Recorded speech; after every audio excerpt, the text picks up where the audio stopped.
الحمد لله رب العالمين والعاقبة للمتقين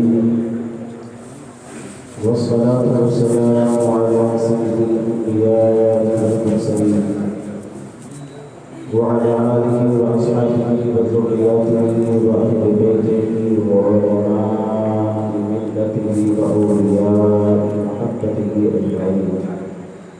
أما بعد فقد قال الله تبارك وتعالى في القرآن المجيد والفرقان الحميد: أعوذ بالله من الشيطان الرجيم، بسم الله الرحمن الرحيم.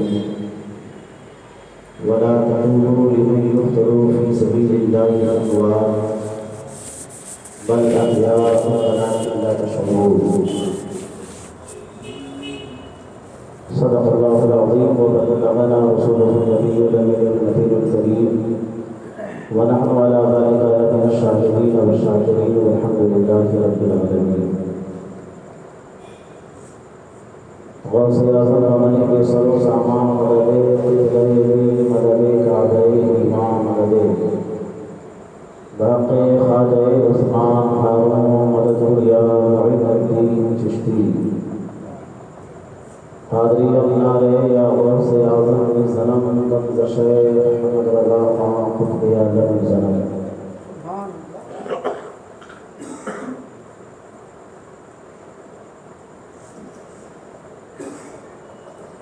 تین روزہ عظمت اہل بیت و شہدائے کربلا کانفرنس میں ہم اور آپ شرکت کی سعادتیں حاصل کر رہے ہیں.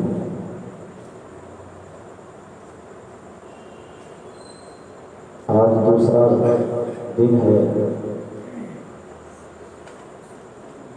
اس سے قبل اہل بیت کے حوالے سے چند باتیں کوشش کرنے کی سعادتیں حاصل کی گئی تھی. چونکہ کربلا کی تاریخ بڑی لمبی ہے، اپنے دامن میں بہت وسعت رکھتی ہے. اسی لیے محرم الحرام کے موقع پر عام طور پر مکمل داستان کربلا بیان کرنے اور سننے کے لیے 10 روز کے پروگرام کا اہتمام انصراف ہوتا ہے.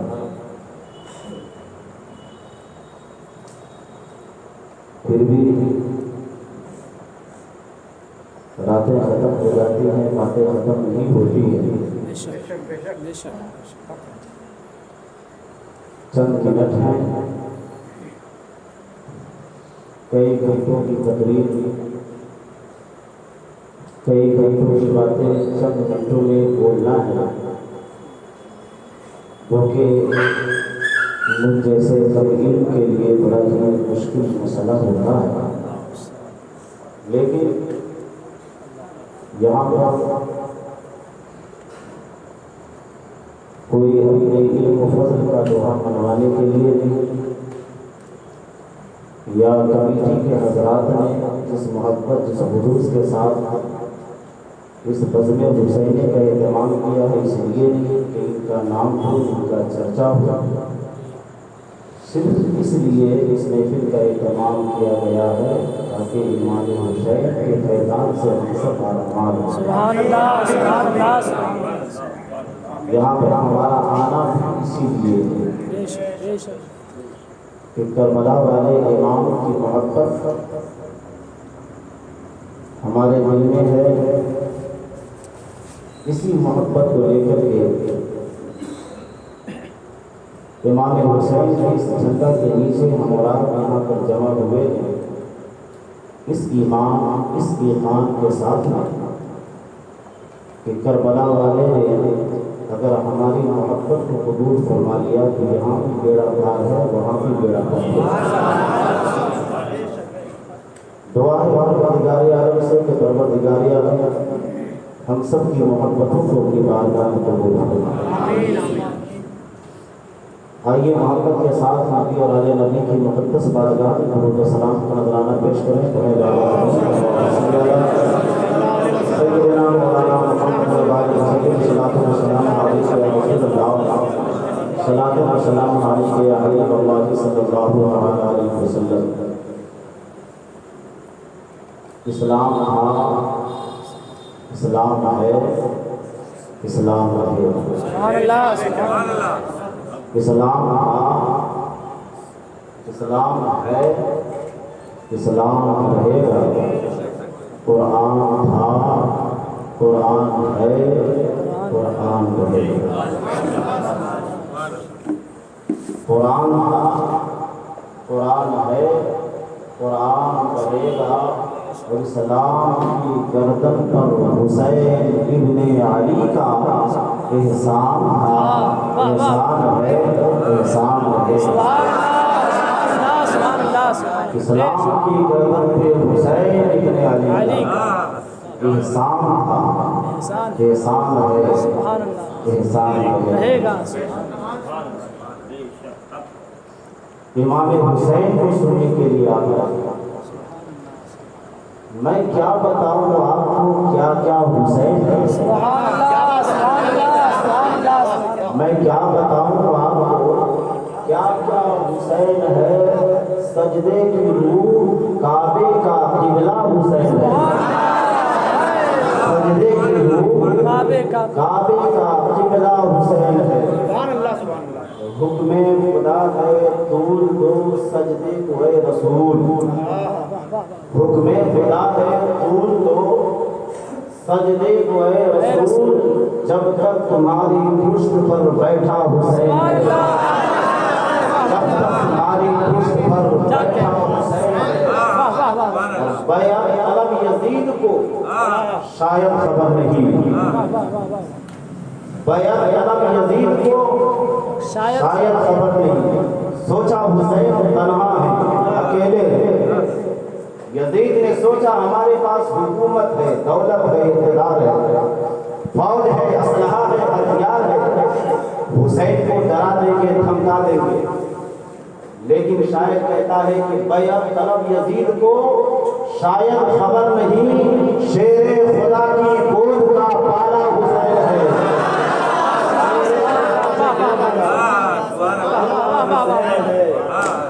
سویا ہوا ہے کرب و بلا کی زمین پر، سویا ہوا ہے کرب و بلا کی زمین پر، سویا ہوا ہے کرب و بلا کی زمین پر. اور ساری کائنات میں پھیلا حسین ہے.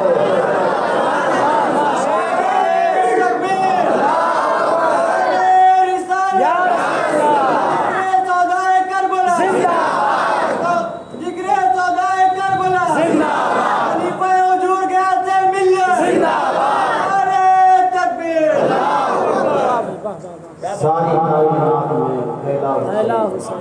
یزیدیت مٹ گئی، گمنام ہو گئی. آج دل دل میں حسین زندہ ہے، گھر گھر میں حسین زندہ ہے. یزید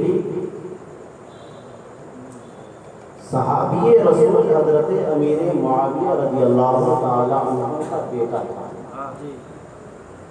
بنی امیہ کے خاندان کا یہ ایک ایسا بدنصیب انسان ہے جس کے ماتھے پر نواسۂ رسول جگر گوشہ بطول سیدنا امام حسین رضی اللہ تعالی عنہ کے قتل کا سیاہ ٹھپا موجود ہے. اسلامی دنیا ہمیشہ اس پر ملامت کرتی آئی ہے اور قیامت تک اس پر لعنت و ملامت کی برسات ہوتی رہے گی.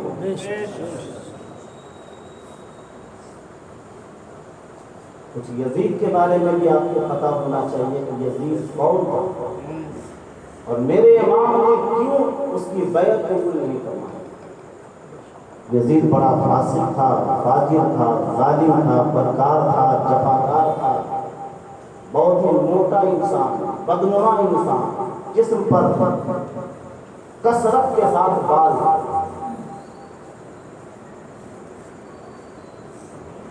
بدکاری، حرام کاری، زناکاری اس کے رگ رگ میں موجود تھی۔ حالات ایسے اس نے بنا دیے، ماحول ایسا اس نے بنا دیا کہ ان عورتوں سے جن عورتوں سے نکاح کرنا حرام ہے، ان عورتوں سے اس نے نکاح کرنا جائز قرار دیا۔ لوگ اپنی ماں سے، لوگ اپنی بہنوں سے نکاح کرنے لگے، خود اس نے بھی محرمات سے نکاح کیا۔ ہوتا ایسا ہے کہ جب انسان کو طاقت ملتی ہے، حکومت ملتی ہے، اقتدار کی کرسی ملتی ہے، تو حکومت کے نشے میں انسان اتنا مست ہو جاتا ہے، اتنا مست ہو جاتا ہے کہ وہ تکبر کا پتلا بن جاتا ہے۔ آپ نے سنا ہوگا فرعون کے بارے میں، جو شروع میں بہت ہی غریب آدمی تھا، بڑا غریب آدمی تھا، لیکن اللہ تبارک و تعالیٰ نے جب اسے حکومت دی، جب یہ بادشاہ بنا، تو غرور کا ایسا پتلا بنا کہ اس نے دعویٰ کر دیا انا ربکم الاعلی، میں تمہارا رب ہوں، اے لوگوں میں تمہارا رب ہوں، تمہارا خدا ہوں، میری پوجا کرو، میری پرستش کرو، میری عبادت کرو۔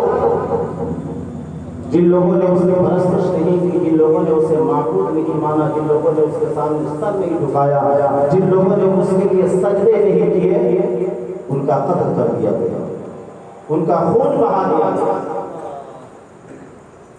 ٹھیک ایسے ہی جب یزید تخت نشین ہوا، حضرت امیر معاویہ رضی اللہ تعالیٰ عنہ کے وصال کے بعد اس نے اپنی خلافت کا اعلان کیا، اے لوگوں میں تمہارا خلیفہ ہوں، اے مسلمانوں تم مجھے اپنا خلیفہ مانو، میں تمہارا امیر ہوں، مجھے اپنا امیر مانو۔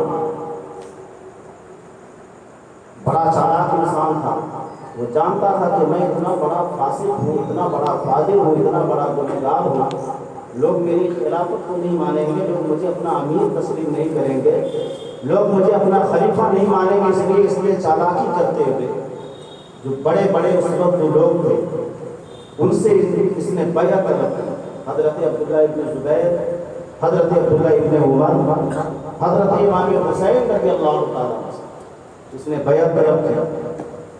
سرکار سیدنا امام حسین رضی اللہ تعالیٰ عنہ نے جب دیکھا یزید جیسا فاسق و فاجر انسان میرا ہاتھ مانگ رہا ہے، مجھ سے بیعت طلب کر رہا ہے، آپ نے فوراً انکار کر دیا، اور یہ انکار کرنا آپ کے شایان شان تھا، اس لیے کہ اگر آپ نے انکار نہیں کیا ہوتا تو قیامت تک کے لیے فاسق و فاجر کی بیعت ہمیشہ کے لیے جائز ہو جاتی، لوگوں کے پاس ایک دلیل ہو جاتی ہے۔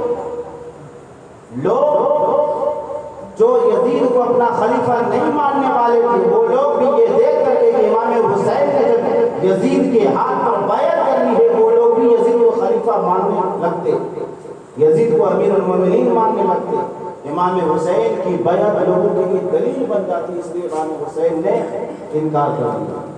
یہ آپ کے شایان شان تھا۔ امام پاک نے جب انکار کیا، لوگوں نے کہا امام آپ بیعت سے انکار کر رہے ہو، آپ کو معلوم بھی ہے کہ کیا ہوگا، نتیجے سے آپ کا خبر ہے کیا ہونے والا ہے۔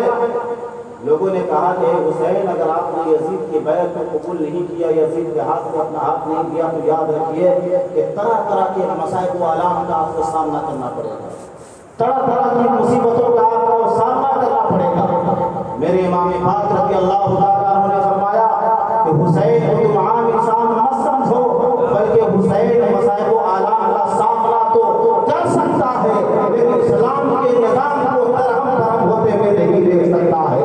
حسین اپنا سارا خاندان کو شہید ہوتے ہوئے دیکھ سکتا ہے، لیکن دین مصطفیٰ کا نقشہ بگڑتے ہوئے سبحان اللہ سبحان اللہ سبحان اللہ نے منع کر دیا۔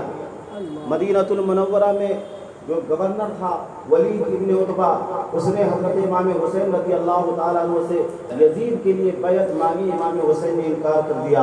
آپ کو پتا تھا، آپ کو معلوم تھا میں نے انکار تو کر دیا ہے، لیکن یزید چپ بیٹھنے والا نہیں ہے، وہ اپنی فوج بھیجے گا، اپنے سپاہیوں کو بھیجے گا، مدینہ المنورہ میں میرا خون بہایا جائے گا، میرے خاندان والوں کا خون بہایا جائے گا۔ نبی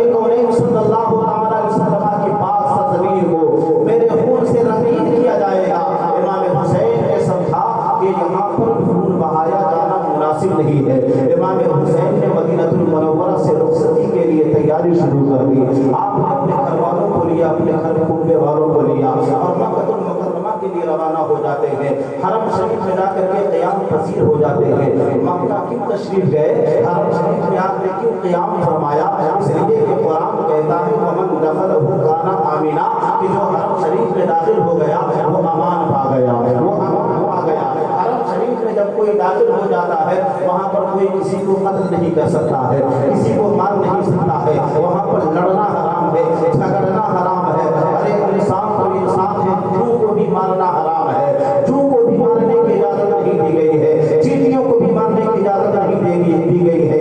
امام حسین رضی اللہ تعالیٰ عنہ حرم شریف میں قیام پذیر ہے۔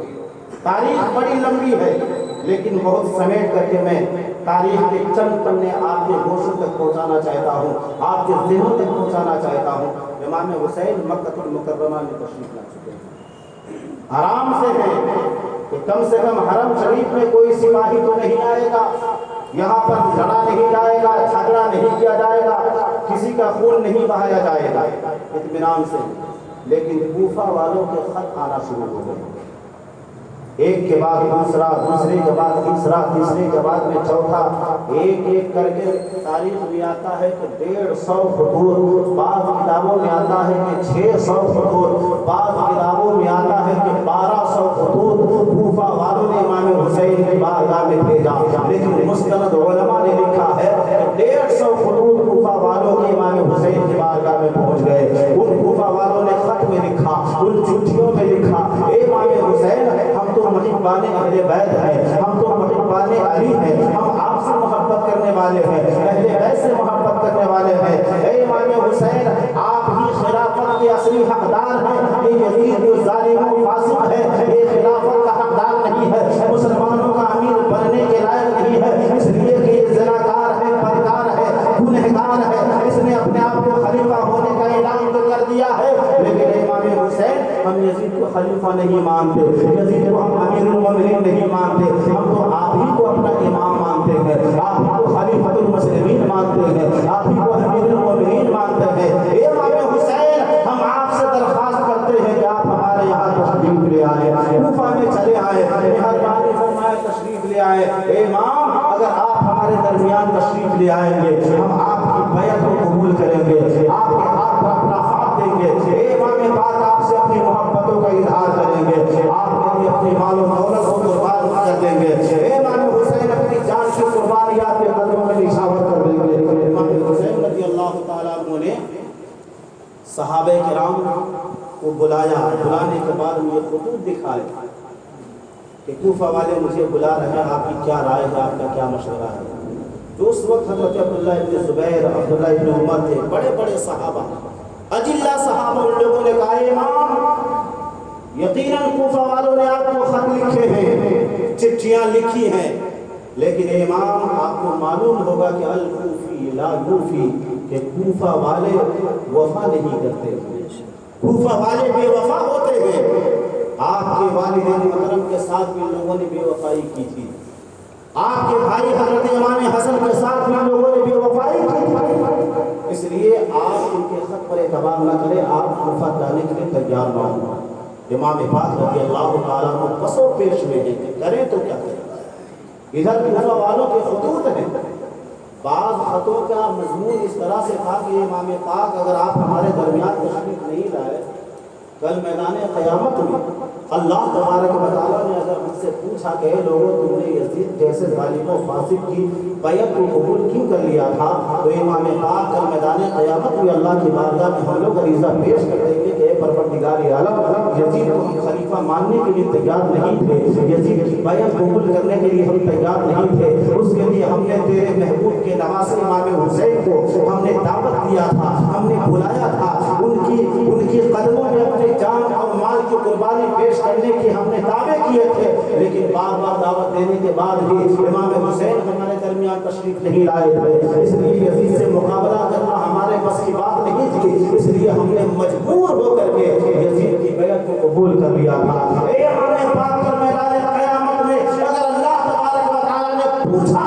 تو اس کے جواب دہ آپ ہوں گے، آپ کو جواب دینا ہوگا، ہماری بیعت کا وبال آپ کے سر پر ہوگا، آپ کے کندھے پر ہوگا۔ امام حسین شرعی طور پر مجبور ہو گئے، شرعی طور پر مجبور ہو گئے، آپ جانے کے لیے تیاری فرماتے ہیں، صحابہ پھر سے آتے ہیں، امام پاک آپ نہیں جائیں، اس لیے کہ یہ کوفہ والے وفا نہیں کر سکتے ہیں، یہ ایک دن ضرور آپ کو دھوکہ دیں گے۔ امام پاک رضی اللہ تعالیٰ عنہ نے پھر صحابہ کرام کے درمیان مشورہ کیا، طے یہ ہوا کہ اس وقت امام حسین کوفہ جانے کے لیے تیاری نہیں کریں گے، بلکہ امام حسین اپنی جگہ پر اپنا نائب بنا کر کے حضرت مسلم بن عقیل کو کوفہ بھیجیں گے۔ حضرت مسلم بن عقیل کوفہ جائیں گے، وہاں کے حالات کا جائزہ لیں گے، حالات اگر تسلی بخش ہو پھر یہ خط لکھیں گے تو امام حسین تشریف لیں گے۔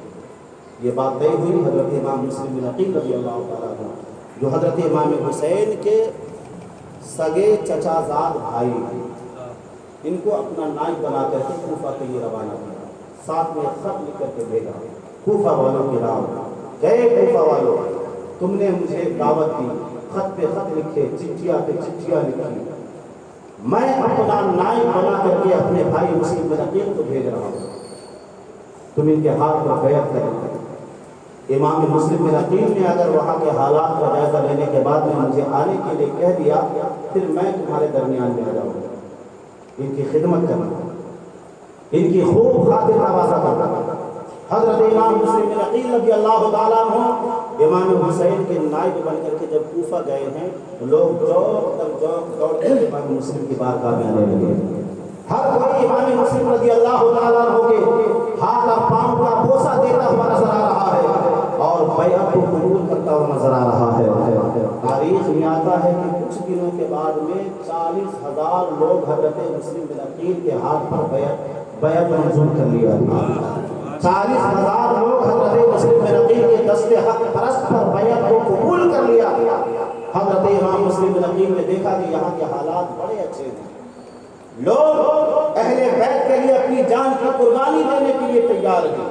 حضرت امام مسلم بن عقیل نے فوراً خط لکھا امام حسین کے نام، اے امام پاک یہاں کے حالات بڑے اچھے ہیں، حالات تسلی بخش ہیں، اس لیے آپ دیر نہ کریں، خط ملتے ہی فوراً کوفہ کے لیے روانہ ہو جائیں۔ اللہ قدرت دیکھیے کہ ادھر حضرت مسلم بن عقیل نے خط لکھ کر کے قاسم کے حوالے کیا ہے، وہ قاسم ایسے ہی چلا ہے، امام حسین کے بارگاہ میں خط لے کر کے پہنچنے کے لیے جیسے ہی چلا ہے، ادھر کے حالات بدل گئے، ادھر کے حالات بدل گئے۔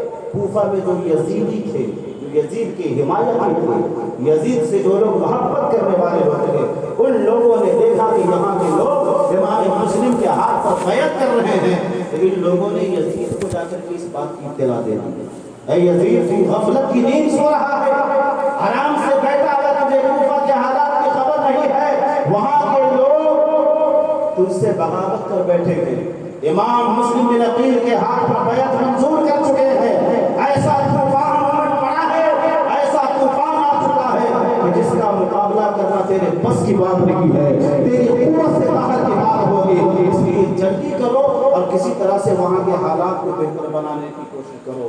یزید نے اس وقت عبید اللہ ابن زیاد جو بہت ہی ظالم انسان تھا، بہت ہی ظلم کرتا تھا، ظلم کے معاملے میں بڑا مشہور تھا، بڑا مکار تھا، بڑا یار تھا، بصرہ کا گورنر تھا اس وقت۔ یزید نے عبید اللہ ابن زیاد کو کہا کہ تم بصرہ کے گورنر ہو، یہ گورنری تمہیں مبارک ہو، لیکن جاؤ آج سے میں نے تجھے کوفہ کا بھی گورنر بنا دیا۔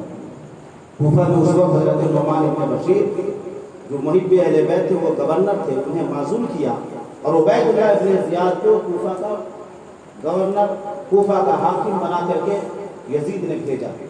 عبید اللہ ابن زیاد بہت ہی مکاری کے ساتھ، بڑی عیاری کے ساتھ، آنے کے جو حالات ہیں آپ نے سنا ہوگا، لیکن ان باتوں سے قطع نظر کرتے ہوئے چونکہ مجھے اپنی منزل کی طرف جانا ہے، بڑی مکاری عیاری کے ساتھ وہ کوفہ کے گورنر ہاؤس میں داخل ہوا۔ داخل ہونے کے بعد میں سب سے پہلا اس نے جو کام کیا تھا وہ یہ کیا تھا کہ کوفہ کے بڑے بڑے سرداروں کو اس نے قید کر لیا، دارالعمارت میں گورنر ہاؤس میں اس نے قید کر لیا، اور اس کے بعد میں جب قید ہو گئے لوگ تو کوفہ کے لوگوں نے یہ دیکھا کہ ہمارے بڑے بڑے سرداروں کو عبید اللہ ابن زیاد نے قید کر لیا ہے، تو کوفہ کے لوگ جمع ہونا شروع ہو گئے، ایک بغاوت شروع ہو گئی عبید اللہ ابن زیاد کے خلاف۔ حضرت امام مسلم بن عقیل کے جھنڈے کے سائے تلے سارے کوفہ والے جمع ہو گئے، 40,000 لوگ وہاں پر جمع تھے جنہوں نے اس دارالعمارت کا محاصرہ کر لیا تھا، گورنر ہاؤس کا گھیراؤ کر لیا تھا۔ تاریخ میں آتا ہے، کتابوں میں آتا ہے کہ اگر اس وقت امام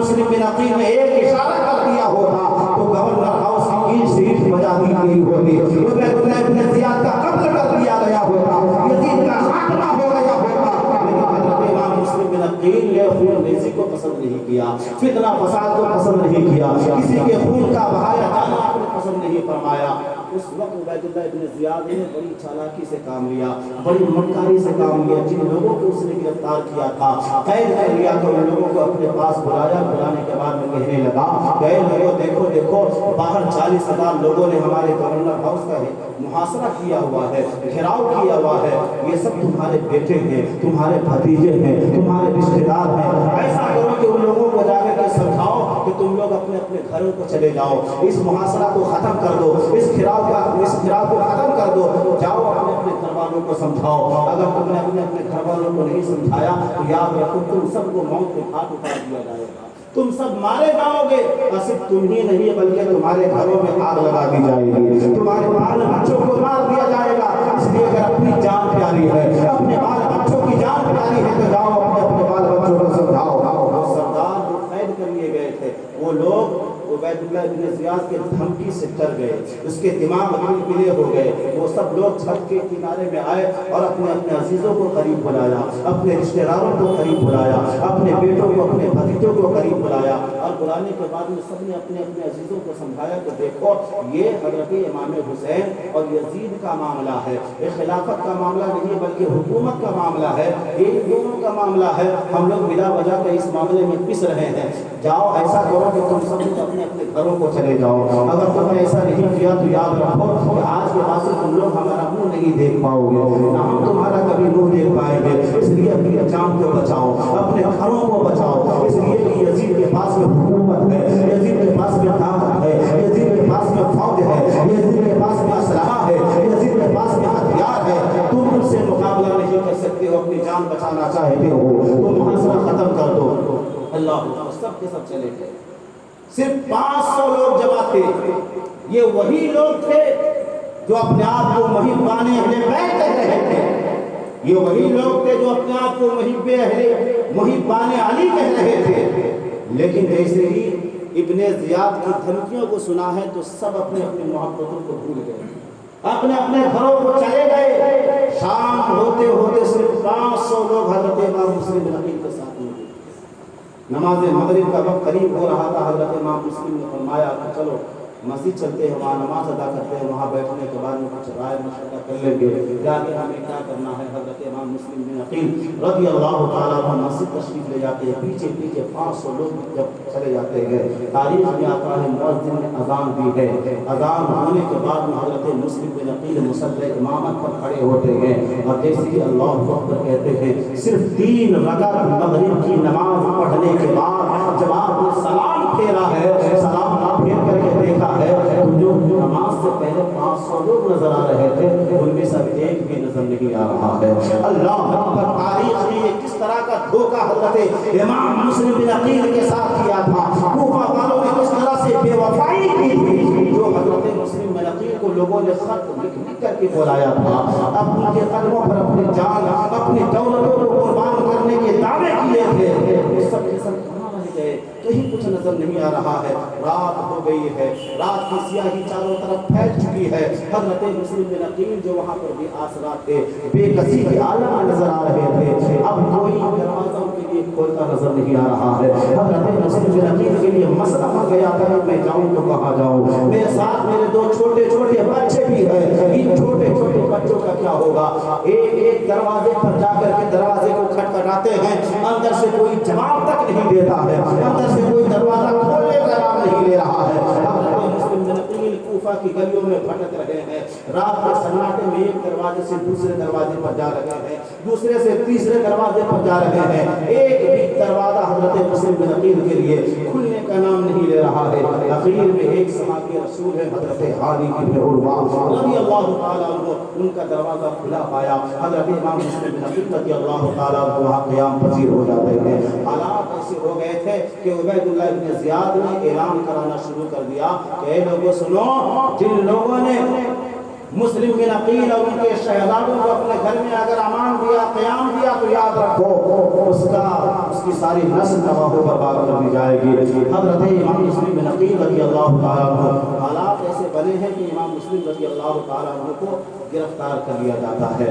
چند سپاہی آتے ہیں، 500 سپاہی کا دستہ حضرت مسلم بن عقیل رضی اللہ تعالیٰ عنہ کو گرفتار کرنے کے لیے آتا ہے۔ ان لوگوں نے حضرت امام مسلم بن عقیل سے کہا کہ آپ اپنے گھر سے باہر نکل آئیے، اس لیے کہ ہم آپ کو گرفتار کرنے کے لیے آئے ہیں۔ محمدی کچھار کا شیر جب اپنے ہاتھ میں علی کی تلوار لے کر کے باہر آتا ہے اور ان لوگوں پر جھپٹتا ہے، ان لوگوں کو سمجھ میں آ جاتا ہے ہم 500 لوگ آئے تھے لیکن 500 لوگوں کی تعداد تو کم نظر آ رہی ہے۔ حضرت مسلم بن عقیل 500 لوگوں پر بھاری ہوتے ہوئے نظر آ رہا ہے۔ کئیوں کو موت کے گھاٹ اتار دیا، یہ سارے یزیدی بھاگنے پر مجبور ہو گئے۔ جب عبید اللہ بن زیاد کو یہ خبر ملی ہے کہ مسلم بن عقیل نے 500 سپاہیوں کو بھاگنے پر مجبور کر دیا ہے، اس نے پھر سے مکاری کو بروئے کار لاتے ہوئے ایک مکار انسان کو بھیجا کہ جاؤ حضرت مسلم بن عقیل سے کہنا کہ ہم آپ سے خون ریزی نہیں کرنا چاہتے، ہم آپ سے مقابلہ نہیں کرنا چاہتے، ہم آپ سے جنگ نہیں لڑنا چاہتے ہیں، بلکہ عبید اللہ ابن زیاد آپ کو اپنے دربار میں بلا رہا ہے، وہ اس لیے کہ آپ سے گفتگو کی جائے، آپ سے بات چیت کی جائے، ہو سکتا ہے کوئی صلح کا راستہ درمیان میں نکل آئے۔ ایک آدمی آتا ہے حضرت مسلم بن عقیل رضی اللہ تعالیٰ عنہ سے اس طرح کی باتیں کرتا ہے۔ حضرت مسلم بن عقیل رضی اللہ تعالیٰ عنہ فرماتے ہیں میں بھی تو یہی چاہتا ہوں کہ کسی کا خون نہ بہایا جائے، میں بھی تو یہی چاہتا ہوں کہ خون ریزی نہ کی جائے، اس لیے کہ اگر میں قتل کو پسند کرتا، جنگ کو پسند کرتا تو جس وقت 40,000 لوگ ہمارے جھنڈے کے نیچے جمع تھے اسی وقت میں تمہارے گورنر ہاؤس کی اینٹ سے اینٹ بجا کر کے رکھ دیتا۔ لیکن میں جھگڑا نہیں چاہتا، میں امن چاہتا ہوں، میں بھی صلح چاہتا ہوں۔ بڑی مکاری سے، بڑی عیاری سے حضرت مسلم بن عقیل رضی اللہ تعالیٰ عنہ کو گورنر ہاؤس لے جایا جاتا ہے۔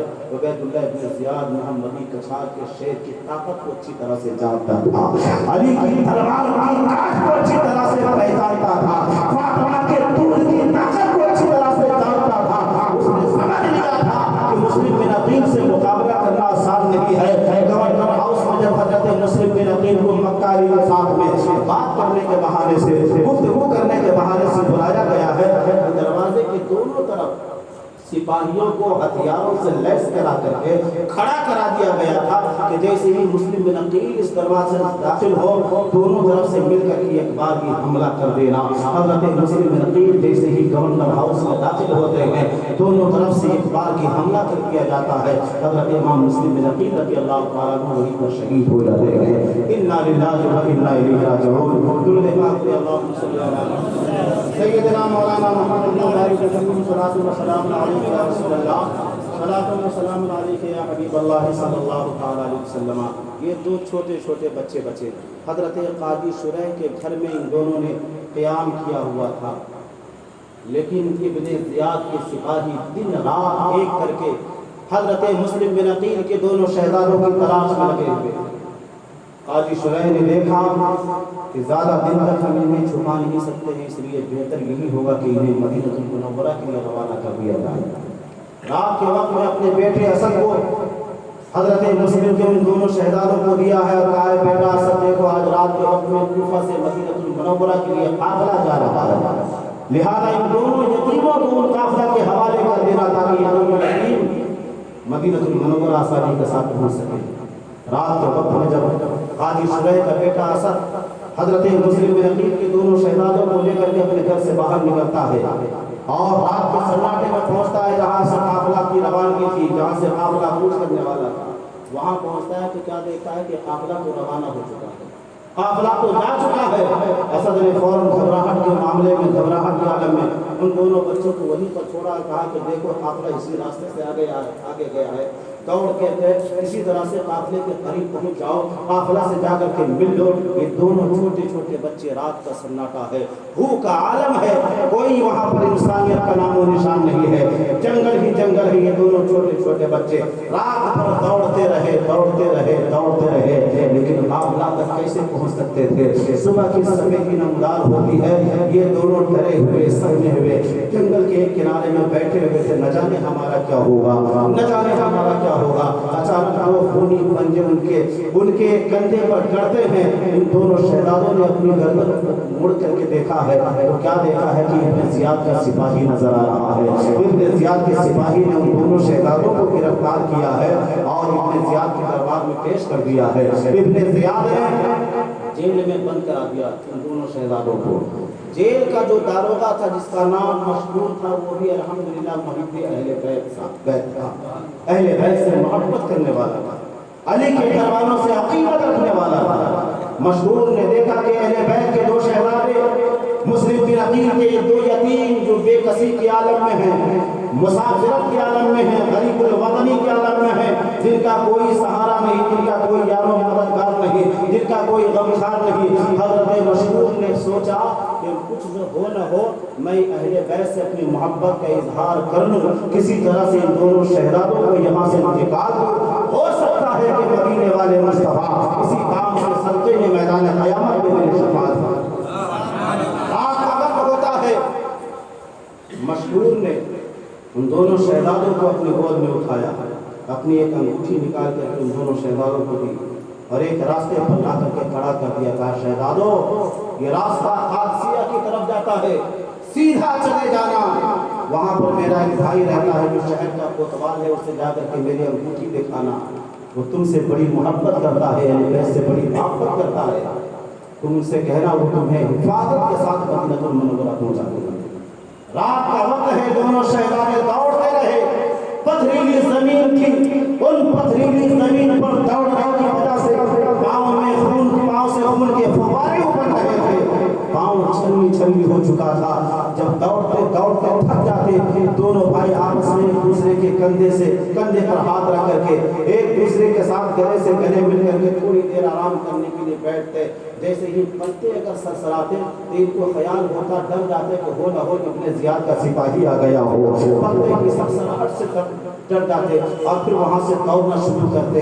دوڑتے رہے, پوری رات دوڑتے رہے. تھوڑی دیر کے لیے بیٹھتے, پھر سے ابن زیاد کے سپاہیوں کے ڈر کی وجہ سے, اس کے خوف کی وجہ سے بھاگنا شروع کر دیتے. چھوٹے چھوٹے بچے تھے, کتنا دوڑ سکتے تھے, کتنا چل سکتے تھے. اے اولاد والوں, اپنی اولادوں کو اپنے تصور میں رکھ کر کے مسلم کے ان دو یتیموں کی داستان کو سنو. یہ دونوں چھوٹے چھوٹے بچے دوڑتے رہے, لیکن جب صبح کی سفیدی نمودار ہوتی ہے تو کیا دیکھا کہ جہاں سے رات کے وقت میں چلے تھے ابھی وہیں پر نظر آ رہے ہیں. اللہ وجہ سے یہ دیکھا کہ صبح کی سفیدی نمودار ہو گئی ہے, صبح کا اجالا پھیل چکا ہے. سوچا اگر آگے چلوں گا تو ہو سکتا ہے ابن زیاد کے سپاہی کی نظر مجھ پہ پڑ جائے اور پھر مجھے جیل میں بند کر دیا جائے, مجھ پہ تلوار چلا دی جائے. اس لیے لوگوں نے سوچا کہ کہیں اچھی جگہ پر, مناسب جگہ پر ہم چھپ جاتے ہیں.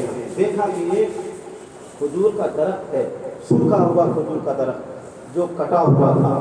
اس کی کھو میں لوگوں نے سوچا کہ ہم دن بھر اسی کھو میں ہم محفوظ رہیں گے, حفاظت کے ساتھ رہیں گے, اور جیسے ہی رات ہوگی پھر سے ہم یہاں سے نکل جائیں گے, اپنے سفر پر دبا ہو جائیں گے. یہ دونوں کھجور کے کھو میں قیام پذیر ہو جاتے ہیں, اپنے آپ کو محفوظ کر لیتے ہیں. اپنی اولادوں سے محبت کرنے والوں, اپنی اولادوں کو نرم و گلاد بستروں پر سلانے والے, اپنی اولادوں کو ناز و نیام کے ساتھ پالنے والوں, ذرا دیکھو یہ اہل بیت کے دو شہزادے ہیں جو کھجور کی کھو میں اپنے آپ کو چھپائے ہوئے ہیں. اللہ اکبر. رسول اللہ کو کتنی تکلیف ہو رہی ہوگی, فاطمہ کو کتنی تکلیف ہو رہی ہوگی. یہ دونوں بچے کھجور کی کھو میں اپنے آپ کو چھپائے بیٹھے تھے. بغل میں ایک تالاب تھا, ایک نہر تھی, ایک چشمہ تھا. ایک خادمہ, ایک باندی وہاں سے پانی بھرنے کے لیے آتی ہے. جیسے ہی پانی بھرنے کے لیے چھپتی ہے کہ پانی میں دو سائے نظر آئے, دو چھوٹے چھوٹے سائے نظر آئے. فوراً اپنے چہرے کو خود اٹھاتی ہے, سامنے دیکھتی ہے کہ کھجور کے درخت کے کھول میں دو چھوٹے چھوٹے بچے بیٹھے ہوئے. فوراً قریب جاتی ہے اور پوچھتے ہیں آپ لوگ کون ہو. ان لوگوں نے ڈرتے ہوئے کہا کہ ہم مسلم کے شہزادے تھے, مسلم کے دو یتیم ہیں. اس نے سنا, کہنے لگی کہ اللہ کا شکر ہے کہ میں اہل بیت سے محبت کرنے والی ہوں, میں فاطمہ کے در کی قریب ہوں. آپ مجھے اپنا دشمن مت سمجھو, میں آپ سے محبت کرنے والی ہوں. اللہ کا شکر ہے کہ اللہ نے آپ کی خدمت کرنے کا مجھے موقع عطا فرمایا ہے. آپ نیچے اتر چلیے, ہمارے گھر چلیے. ہماری جو مالکن ہے, ہماری جو مالکہ ہے وہ بھی محب اہل بیت ہے, اہل بیت سے محبت کرنے والی ہے. جب آپ ان کے پاس جائیں گے تو وہ بھی آپ کو دیکھ کر کے خوش ہو جائیں گے. حضرت مسلم بن عقیل کے دونوں شہزادے نیچے اترتے ہیں. اس خادمہ نے, اس باندی نے ایک چھوٹے بچے کو اپنے گود میں اٹھایا ہے. جو بھائی میں جو بڑا بھائی تھا اسے اپنی انگلی کو تھمایا ہے اور اپنی مالکن کے گھر چلی جاتی ہیں. اپنی مالکن کے حوالے مسلم کے دونوں یتیموں کو ان کے حوالے کر دیتی ہے. اس کی مالکن نے جب اہل بیت کے دونوں شہزادے کو دیکھا ہے خوشی سے مچل اٹھتی ہے. دیکھا ہے کہ ان دونوں کے چہرے پر آگنتا ہے, ان کے جو جسم ہے ان کے جسم پر گرد و غبار بھرے پڑے ہیں, ان کے جسم پر جو کپڑے ہیں وہ گندا ہو چکا ہے, میلا کچیلا ہو چکا ہے. اپنی محبت کا اظہار کرتے ہوئے انہوں نے ان دونوں شہزادوں کے کپڑے تبدیل کرائے, انہیں نہلایا, انہیں کھلایا, انہیں غسل کرایا, خوشبو میں بسایا, ان کی آنکھوں میں سرما لگایا اور ان کی زلفوں میں کنگھی کیا, زلفوں کو سنوارا اور اس کے بعد میں رات کے وقت میں کھانا ان کے سامنے پیش کیا. دونوں شہزادوں نے کھانا کھانے سے منع کر دیا, لیکن اس نے گھر کی مالکہ نے کہا کہ اے مسلم کے یتیموں, اے مسلم کے شہزادوں, ہم آپ کے لیے زیادہ کچھ نہیں کر سکتے ہیں. یہ چند وقتوں کی خدمت کی وجہ سے ہو سکتا ہے کہ اللہ تبارک و تعالیٰ ہماری مغفرت فرما دے, اس لیے ہمارے کھانے کو قبول فرما لیں, ہمارے پانی کو قبول فرما لیں. حضرت مسلم کے ان دو یتیموں نے کھانا شروع کیا ہے. کھانا کا ایک لقمہ جیسے ہی منہ میں رکھا ہے, اپنے دانتوں سے چبایا ہے, جیسے ہی چبایا ہے, حلق کے نیچے جیسے ہی کرنے کی کوشش کی ہے کہ بابا کی صورت سامنے نظر آ جاتی ہے. حضرت مسلم بن عقیل کی یاد آ جاتی ہے. وہ منہ کا نوالا اندر جانے کی بجائے دسترخوان پر گر پڑتا ہے. دونوں شہزادے پھوٹ پھوٹ کر کے روتے ہیں, اپنے ابو کو یاد کر کے روتے ہیں. گھر کی مالکہ نے کہا ہے شہزادوں گھبراؤ نہیں, ان کے سروں پر آنچل رکھا ہے, شفقت کا ہاتھ پھیرا ہے اور کہا شہزادوں گھبراؤ نہیں, ہم پوری کوشش کریں گے کہ آپ کو مدینہ المنورہ تک پہنچا دیا جائے. دونوں نے تھوڑا سا کھانا کھایا اور کھانے کے بعد میں گھر کی مالکہ نے دونوں شہزادوں کو بستر پہ سلا دیا اور جب تک نیند نہیں آ گئی گھر کی مالکہ ان کے بدن دباتی رہی, ان کے پیروں کو دباتی رہی, پنکھا چلتی رہی. جب دونوں کو نیند آ گئی تو گھر کا دروازہ بند کرنے کے بعد اپنے کمرے میں چلی گئی. جیسے ہی کمرے میں گئی ہے تھوڑی دیر کے بعد میں اس کا شوہر کانپتا ہوا آتا ہے. اس عورت نے کہا ہے وجہ کیا ہے میرے شوہر, آپ اس طرح سے پریشان کیوں نظر آتے ہو, آپ تھکے ہوئے کیوں نظر آتے ہو؟ شوہر نے کہا ہے تجھے معلوم نہیں ہے مسلم بن عقیل کے دونوں شہزادے پتہ نہیں کہاں غائب ہو گئے ہیں. ہم صبح سے لے کر کے دوپہر تک ان کی تلاش کرتے رہے, شام تک ان کی تلاش کرتے رہے, لیکن وہ شہزادے ہمیں نہیں ملے ہیں. عبید اللہ ابن زیاد نے اعلان کیا ہے کہ جو مسلم کے ان دونوں شہزادوں کو پکڑ کر کے میرے پاس لائے گا اسے بھاری انعام دیا جائے گا. انعامات و اکرامات کی بارش کی جائے گی. میں اسی انعام کو حاصل کرنے کے لیے مسلم بن عقیل کے شہزادوں کی تلاش میں لگا ہوا ہوں. دن بھر اپنے گھوڑوں کو دوڑاتا رہا. میرا گھوڑا گرمی کی تاب نہ لا کر کے, بھوک اور پیاس کی تاب نہ لا کر کے گھوڑا بھی مر گیا ہے. لیکن مسلم بن عقیل کے دونوں شہزادے کہاں غائب ہو گئے ہیں کہ ملنے کا نام نہیں لے رہے ہیں. اس عورت نے سمجھایا کہ دنیا کی دولتوں کے لالچی کتے ارے ہوش میں آ جاؤ, دنیا کی دولت کو ٹھکرا دو, قیامت میں نبی کی ملنے والوں کو نبی کی آل کو کیوں تلاش رہے ہو ظلم و ستم کے پہاڑ توڑنے کے لیے. ارے اگر نبی کی آل مل جائے ان کے قدموں کی دھول کو اپنے چہرے کا آلہ بنا لو گے, قیامت میں نبی کی شفاعت مل جائے گی.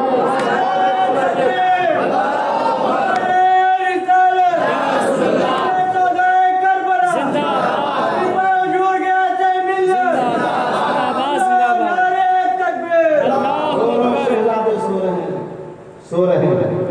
یہ حارث جلدی جلدی کھانا کھاتا ہے, جلدی جلدی سو جاتا ہے. صبح اٹھ کر کے پھر سے مسلم کے یتیموں کو تلاش کرنے جانا ہے. دونوں شہزادے اپنے کمرے میں سو رہے ہیں. اچانک چھوٹے بھائی نے خواب میں اپنے بابا مسلم بن عقیل کو دیکھا. جیسے ہی بابا کو خواب میں دیکھا ہے تو رو پڑے, بابا کہاں ہو, ہمیں چھوڑ کر کے کہاں چلے گئے؟ یہ ظالم ہمیں تھپڑ مارتے ہیں, یہ ظالم ہم پر لات گھوسوں کی بنسار کرتے ہیں. اے بابا اپنے بچوں کو چھوڑ کر کے کہاں چلے گئے؟ بے کسی کے عالم میں ہوں, بے بسی کے عالم میں ہوں. بابا جلدی آئیے, ہمیں اپنے اپنے ساتھ لے کر کے چلے جائیں گے. مسلم بن عقیل کے دونوں شہزادے, ان میں سے ایک چھوٹا بچہ خواب دیکھ رہا ہے, اپنے باپ کو دیکھ رہا ہے, پھوٹ پھوٹ کر کے رو رہا ہے. چیخ نکلی ہے اور جیسے ہی چیخ نکلی ہے تو خواب ٹوٹ گیا. مسلم بن عقیل کا چہرہ غائب ہو گیا. جیسے ہی دیکھا کہ بابا تو ابھی موجود تھے, ابھی کہاں چلے گئے, کہاں چھوڑ کر کے چلے گئے. پھر سے دونوں چیخ چیخ کر کے رونا شروع کر دیتے ہیں. بڑا بھائی اپنے چھوٹے کو دلاسا دینے کی کوشش کرتا ہے, لیکن وہ بچہ ماننے کے لیے تیار نہیں ہے. بار بار اپنے بابا کو آواز لگا رہا ہے, بابا کہاں ہو, جلدی آؤ, مجھے بھی ساتھ لے کر کے چلو, اس لیے کہ یہ لوگ مجھے مارتے ہیں. چیخ کی آواز سن کر کے حارث اٹھ جاتا ہے, بیدار ہو جاتا ہے. کہتا ہے یہ کس کے رونے کی آواز آ رہی ہے؟ بیوی کہتی ہے کہ سو جاؤ, پڑوس سے آواز آ رہی ہوگی, پڑوس میں کوئی بچہ رو رہا ہوگا. حارث کہتا ہے نہیں, یہ پڑوس کی آواز نہیں ہے, ہمارے گھر کی آواز لگ رہی ہے. اٹھا اپنے کمرے سے نکلا. جس کمرے میں دونوں شہزادے آرام کر رہے تھے اسی کمرے میں جیسے ہی داخل ہوتا ہے تو کیا دیکھتا ہے کہ چراغ جل رہا ہے. اور دونوں شہزادے جس کی تلاش میں دن بھر گھومتا رہا, جس کی تلاش کی وجہ سے اس کا گھوڑا ہو گیا, یہ دونوں شہزادے اس کے گھر کے اندر موجود ہیں. جیسے ہی دیکھا ہے ہاشمی کچھار کا وہ شہر کو چھوٹے چھوٹے ننھے مجاہدین ان کی زلفوں کو پکڑا ہے, دونوں کے زلفوں کو پکڑ کر کے زور سے ہوا میں اچھالا ہے, زمین پر پٹک دیا ہے. تھپڑوں کی برسات کی گئی ہے, لات گھوسے مارے گئے ہیں. دوڑی دوڑی بیوی آ جاتی ہے, خادمہ آ جاتی ہے, اے میرے شوہر اس بچے نے کیا بگاڑا ہے, اس کا قصور کیا ہے, گناہ کیا ہے, کیوں مارتے ہو, اسے مت مارو. اس نے بیوی اور خادمہ پر بھی لات گھوسوں کی برسات کر دی. اللہ اکبر, نہ جانے کتنے تھپڑ اس شہزادے کے کان پر مارے گئے تھے. جن شہزادوں کی پرورش اس طرح سے ہوئی تھی کہ کبھی کسی نے انہیں ڈانٹا نہیں تھا, کبھی کسی نے پھٹکارا نہیں تھا, کبھی کسی نے غصے کی نگاہ سے نہیں دیکھا تھا. آج شہزادوں کے رخساروں پر تھپڑ مارے جا رہے ہیں, ان کے جسموں پر لات گھوسے مارے جا رہے ہیں. قصور کچھ نہیں ہے, گناہ کچھ نہیں ہے. اللہ اکبر, اس ظالم نے ظلم کی حد کر دی کہ ان دونوں کی زلفوں کو پکڑ کر کے دونوں کی زلفوں کو ایک دوسرے کے ساتھ باندھ دیتا ہے, ہاتھوں کو پیچھے سے باندھ دیتا ہے اور صبح ہونے کا انتظار کرتا ہے. جیسے ہی صبح ہوتی ہے نہر کے کنارے دونوں شہزادوں کو لے جاتا ہے. ہاتھ میں ایک ننگی تلوار ہے, دونوں شہزادوں کو لے جاتا ہے تاکہ دونوں شہزادوں کے سر کو قلم کر دیا جائے. خادمہ آتی ہے, بیوی آتی ہیں اور خدا کا واسطہ دیتی ہے, رسول کا واسطہ دیتی ہے, اہل بیت کا واسطہ دیتی ہے, آخرت کی یاد دلاتی ہے کہ سمجھ جاؤ اپنی آخرت کو برباد مت کرو, اپنی آخرت کو خراب مت کرو, جہنم کا ایندھن مت بنو. یہ اہل بیت ہے, ان کے خون سے اپنے ہاتھ کو رنگین مت کرو, اس لیے کہ اس کا نتیجہ بڑا دردناک ہونے والا ہے. لیکن وہ اپنی خادمہ کو مارتا, اپنی بیوی کو مارتا ہے. تاریخ میں آتا ہے کہ دونوں پر تلوار سے حملے کرتا ہے, دونوں کو بھی شہید کر دیتا ہے. اس کے بعد میں دونوں بچوں کی طرف یہ متوجہ ہوتا ہے. جیسے ہی تلوار اٹھا کر کے ایک شہزادے کی گردن کو مارنا چاہ رہا تھا, چھوٹے بچے نے کہا ہے کہ اگر مارنا ہی ہے, اگر سر قلم کرنا ہی ہے تو میرے بڑے بھائی کا سر قلم پہلے مت کرو, پہلے میرے سر کو قلم کر دو, پہلے میرے سر کو تن سے جدا کر دو. بڑا بھائی کہتا کہ نہیں, بڑا بھائی کو ہوتے بڑا بھائی اپنے چھوٹے بھائی کو شہید ہوتے ہوئے نہیں دیکھ سکتا ہے, اس کے سر کو قلم ہوتے ہوئے نہیں دیکھ سکتا ہے. اے حارث اگر مارنا ہی چاہتے ہو, اے ظالم اگر مارنا ہی چاہتے ہو تو پہلے مجھے مارو. ظالم نے ہواؤں میں تلوار کو لہرایا ہے اور بڑے بھائی کے سر پر وار کیا ہے اور ان کے سر کو تنی مبارک سے جدا کر دیتا ہے. چھوٹا بھائی جیسے اپنے بھائی کی پیشانی کو چومنے کے لیے جیسے ہی چومتا اس نے دوسرا وار کیا ہے اور چھوٹے بھائی کے سر کو تن سے جدا کر دیتا ہے. سیدنا مولانا محمد وبارک وسلم, صلاۃ و سلام علیک یا رسول اللہ, صلاۃ و سلام علیک یا حبیب اللہ صلی اللہ تعالی علیہ وسلم. یہ ظلم کی داستان ہے, ایسا ظلم کہ جس کی وجہ سے ظلم بھی پانی پانی ہو جائے گا. نہ جانے کیسی کیسی بےہودگیاں کی گئی ہے, نہ جانے کیسی کیسی شرارتیں کی گئی ہے کہ اچھے بدماش بھی ان یزیدیوں کی شرارتوں کو دیکھے تو شرم آ جائے. یہ ایسے ظلم اٹھائے گئے پہلے بیت یا تھار پر حاشنی شہزادوں پر لگانے کیسے کیسے مظالم کی اصلاح کی گئی ہے۔ حضرات محترم، وقت تو ختم ہو گیا ہے، لیکن چند باتیں میں اور بھی بیان کرنا چاہتا ہوں، کربلا تک میں آپ کو پہنچانا چاہتا ہوں۔ میں سمجھتا ہوں کہ آپ کے پاس میں وقت کی کمی ہے، لیکن اتنا ضرور جانتا ہوں کہ سال کی تمام راتیں ہمارے آرام کے لیے ہوتی ہیں۔ ہم امام حسین سے محبت کرتے ہیں تو چند راتیں کربلا والے امام کے لیے ہم کیوں نہیں دے سکتے؟ چند راتوں کی قربانی ہم اپنے امام پاک کے لیے کیوں نہیں دے سکتے؟ تیار ہیں؟ اجازت ہے؟ درود پاک سیدنا صلاۃ و سلام علیک یا رسول اللہ، صلاۃ و سلام علیک یا حبیب اللہ صلی اللہ علیہ وسلم۔ امام حسین رضی اللہ تعالیٰ عنہ مکہ المکرمہ میں امام مسلم نے خط لکھ دیا تھا، بھائی حسین یہاں کے حالات اچھے نہیں، آپ فوراً تشریف لائیں۔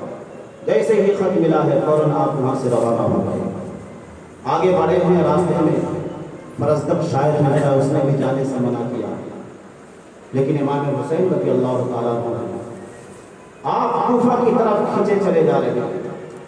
حضرات محترم، وہ زمانہ کیسا تھا، وہ دن کیسا تھا، وہ مہینہ کون سا تھا؟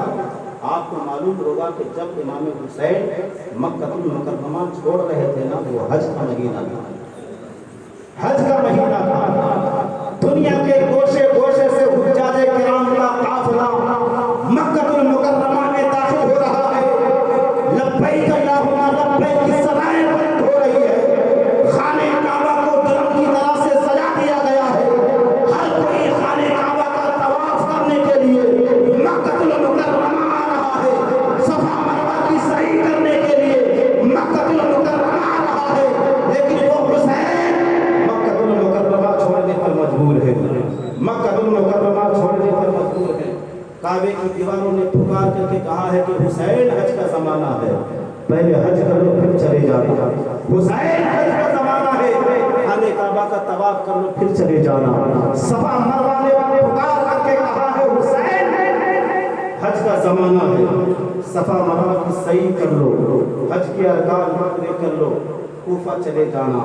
لیکن حسین ہے، رکنے کا نام نہیں لے رہے ہیں، کوفہ کی جانب کھینچے چلے جا رہے ہیں، کربلا کی جانب کھینچے چلے جا رہے ہیں۔ ہم نے عالم تصور میں پوچھا ہے، اے امام حسین، دنیا کے کونے کونے سے، دنیا کے گوشے گوشے سے لوگ حج کے ارکان ادا کرنے کے لیے مکہ المکرمہ آ رہے ہیں، خانہ کعبہ کا طواف کرنے کے لیے لوگ مکہ المکرمہ آ رہے ہیں، لوگ دین پر عمل کرنے کے لیے مکہ المکرمہ آ رہے ہیں۔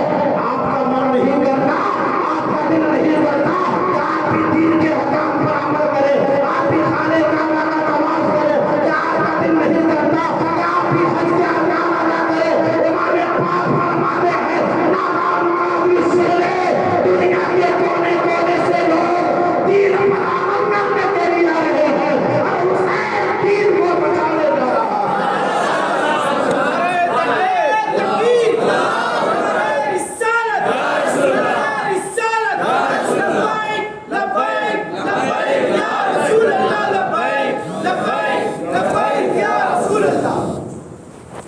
امام پاک نے فرمایا جو خانہ کعبہ کا طواف کرنے کے لیے آ رہے ہیں، حسین طواف کعبہ کو بچانے جا رہا ہے۔ لوگ حج کرنے کے لیے آ رہے ہیں، حسین حج کو بچانے جا رہا ہے۔ لوگ قرآن کی تلاوت کرنے آ رہے ہیں، حسین قرآن کو بچانے جا رہا ہے۔ لوگ اسلام پر عمل کرنے کے لیے آ رہے ہیں، حسین اسلام کو بچانے جا رہا ہے۔ حسین چلے جا رہے ہیں، چلے جا رہے ہیں۔ آگے چل کر کے آپ کو خبر ملی کہ حضرت مسلم بن عقیل کی شہادت ہو چکی ہے۔ آپ کے دونوں شہزادوں کو بھی لوگوں نے بے دردی کے ساتھ شہید کر دیا۔ آپ نے انا للہ پڑھا، پھر بھی آگے چلتے رہے، کچھ اور آگے بڑھے۔ حر، یہ نام ہے، حر بن یزید ریاحی، 1000 کے فوجی دستے کے ساتھ بڑی تیزی کے ساتھ حضرت امام حسین کے قریب آتا، ہانپتا ہوا، کانپتا ہوا، پسینے میں شرابور امام حسین کے جیسے یہ قریب ہو اپنے سپاہیوں کو لے کر کے 1000 کے فوجی دستہ کو لے کر کے قریب پہنچتا جیسے کہ حسین سے بات کرنا چاہتے میرے امام پاک نے فرمایا ابھی رک جاؤ تھوڑا ٹھہر جاؤ میں جانتا ہوں کہ تم کس لیے آئے ہو کیا بات کرنا چاہتے ہو مجھے معلوم ہے لیکن مجھے ایسا لگتا ہے کہ تم پیاسے نظر آ رہے ہو سبحان اللہ مجھے ایسا لگتا ہے کہ تم پیاسے نظر آ رہے ہو مجھے پیاس لگی ہے مجھے کہاں ہائے امام جیسے ہی عبید اللہ بن زیاد نے مجھے حکم دیا ہے کہ حسین کو گرفتار کر کے لے آیا جائے راستے میں کہیں پر رکا نہیں کہیں پر قیام نہیں کیا کہیں پر ٹھہراؤ نہیں کیا کہیں پر پانی نہ پیا نہ خود پیا نہ اپنے گھوڑے کو پانی پینے کی مہلت دیا بڑی تیزی کے ساتھ آپ کو گرفتار کرنے کے لیے آیا ہو اللہ اکبر ہمارے درمیان کا کوئی عام انسان ہو تو پہلے اس سے مقابلہ کرتا پہلے اس کے ساتھ میں زور آزمائی کرتا لیکن امام حسین ہے نبی کے نواسا ہے فاطمہ زہرا کے نور نظر ہے آپ نے زور آزمائی نہیں کی ہے بلکہ فرمایا ہے کہ ہو گرفتار کرنے کے لیے آئے ہو نا گرفتار بعد میں کر لینا پہلے لو پانی دے رہا ہوں پانی پی کر کے پیاس اپنے دشمن کو پانی پلا رہے ہیں اللہ یہ وہی لوگ ہیں جو کربلا کے میدان میں 3 دنوں تک اہل بیت پر پانی بند کرنے والے لوگ ہیں لیکن امام حسین اپنے دشمنوں کو پانی پلا رہے ہیں تاریخ میں آتا ہے کہ ان کے گھوڑوں کو بھی آپ نے پانی پلایا گھوڑ نے آ کر کے کہا اے حسین ہم آپ کو گرفتار کرنے کے لیے آئے میرے امام پاک نے فرمایا قصور کیا جرم کیا گناہ کیا کہنے لگا مجھے کچھ نہیں معلوم ہے لیکن میں نے اتنا سنا ہے کہ آپ نے یزید کی حکومت سے بغاوت کی ہے اور آپ نے یزید کے خلاف فوج کو جمع کیا میرے امام پاک نے فرمایا کہ بغاوت ہم سے کہتے ہیں کہ جب اتباع کر لی جائے جب کسی کی پیروی کر لی جائے اس کے بعد اگر انسان مکر جائے انکار کر جائے تو اسے بغاوت کہا جاتا ہے میں نے تو یزید کی بیعت قبول ہی نہیں کی پھر بغاوت کیسے اور تمہارا یہ کہنا ہے کہ حسین یزید کے خلاف اپنی ایک فوج تیار کر رہا ہے تو دیکھو میرے جماعت میں دیکھو کون لوگ ہیں جہاں تم جوانوں کو دیکھو گے وہاں بوڑھے کو بھی دیکھو گے اس جماعت میں عورتوں کو بھی دیکھو گے 6 سال کی بچی سکینہ کو بھی دیکھو گے یہ دیکھو اسی ماں کا علی اصغر بھی نظر آ رہا ہے کیا یہی فوج ہے جو ہم یزید کے خلاف اللہ امام پاک نے وہ خطوط جو کوفہ والوں نے بھیجے تھے خطوط کی گٹھری آپ نے سامنے انڈین کی فرمایا دیکھو کوفیوں نے ہمیں خط پہ خط لکھ کر کے بلایا ہے کوفیوں کی دعوت اور لبیک کہتے ہوئے کوفہ جا رہے ہیں انہوں نے کہا یہ امام پاک ہمیں معلوم نہیں تھا بس ہم عبید اللہ بن زیاد کے حکم پر عمل کرنے کے لیے آپ کے پاس آئے ہیں آپ کو گرفتار کرنے کے لیے آئے ہیں لیکن اے حسین ہم آپ کے ساتھ کوئی زور زبردستی نہیں کرتے ہیں رات کے سناٹے میں جہاں چاہیں آپ جا سکتے ہیں امام حسین رضی اللہ تعالیٰ عنہ نے اس کی باتوں کو قبول فرمایا ہے حضور کی ایک بات جو سب سے اچھی لگی آج تک زمانہ حضور کو سلام پیش کر رہا ہے وہ یہ کہ حضور اگرچہ گرفتار کرنے کے لیے آیا تھا لیکن حقیقت میں امام حسین سے محبت کرتا تھا اس کی دلیل یہ ہے کہ جب جب امام حسین رضی اللہ تعالیٰ عنہ اپنی جماعت کھڑی کرتے تو حضور اپنی جماعت میں نماز پڑھنے کے بجائے امام حسین کی صدا میں نماز پڑھاتا تھا امام حسین کے پیچھے نماز پڑھاتا تھا بہرحال امام پاک چلتے رہے خود بھی پیچھے دائیں بائیں آگے پیچھے چلتا رہا ایک مقام پر پہنچ کر کے امام حسین رضی اللہ تعالیٰ عنہ نے قیام کیا اپنا خیمہ لگایا ہے حضرت زینب فرماتی ہے کہ بھائی حسین یہاں پہ مت بیٹھو یہاں سے ظلم کی بو آ رہی ہے یہاں سے ضرب و بلا کی بو آ رہی ہے یہاں پر وحشت محسوس ہو رہی ہے گھبراہٹ محسوس ہو رہی ہے میرے امام پاک اٹھنا ہی چاہ رہے تھے کہ ایک راستے سے گزر رہا تھا آپ نے گزرنے والے سے پوچھا کہ بتاؤ اس جگہ کا نام کیا ہے تو اس نے کہا کہ اس جگہ کا نام کربلا ہے اسے کربلا کہا جاتا ہے میرے امام پاک فرماتے ہیں کہ زینب اب حسین اپنا خیمہ یہاں سے نہیں ہٹانے والا اب حسین یہاں سے کہیں نہیں جانے والا بہن زینب فرماتے ہیں کہ بھائی حسین ایسا کیوں ہے یہ جگہ تو ایسی ہے جہاں پر خوف محسوس ہو رہا ہے وحشت ہو رہی ہے ڈر محسوس ہو رہا ہے یہاں سے ہم کیوں نہیں جانے والے ہیں میرے امام پاک فرماتے ہیں کہ بہن زینب مجھے معلوم ہے میں نے سنا ہے کہ میرے بابا حضرت علی رضی اللہ تعالیٰ عنہ جب کے سفیر سے واپس آ رہے تھے اسی مقام پر آپ اپنی سواری سے اتر گئے تھے آپ اپنی سواری سے اترنے کے بعد میں یہاں کی مٹی کو اٹھا کر کے مولا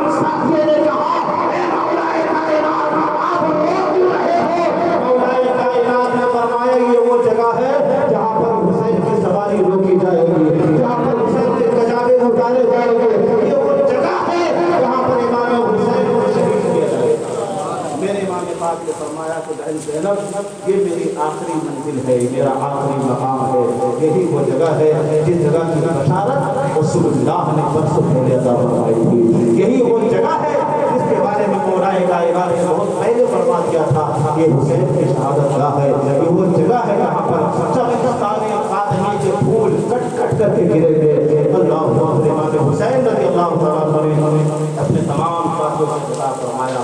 اے لوگوں، اب ہم آخری مقام پر پہنچ چکے ہیں، تم میں سے جس کو جانا ہے چلے جاؤ، جس کو جانا ہے چلے جاؤ۔ تاریخ میں آتا ہے جو لوگ مدینہ المنورہ سے آئے تھے وہ لوگ رہ گئے راستے ہی میں، اور جو لوگ راستے میں مکہ المکرمہ سے جو لوگ ملے تھے وہ لوگ چلے گئے۔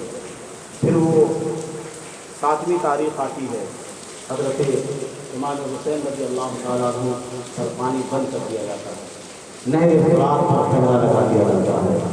کیوں لگایا جاتا ہے، کیسے لگایا جاتا ہے، انشاءاللہ آنے والے بیان میں آپ فرمائیں گے۔